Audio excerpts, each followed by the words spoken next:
Alright, this is a Gateway here. Model number is... Gateways have really weird model numbers. This is a W323-UI1. I think it's real stupid to have put an I and a 1 right next to each other in a model number, but... This has a bad power jack. How do I know that? Well, I'll show you. This is the power cord that came with the thing.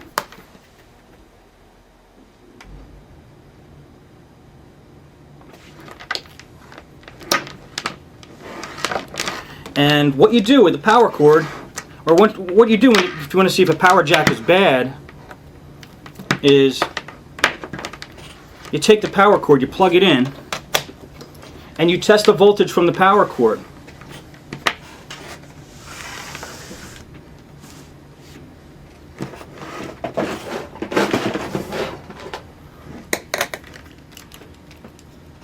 You just use a regular voltmeter. And what you want to test for is voltage. I'm going to put the meter at 20 volts.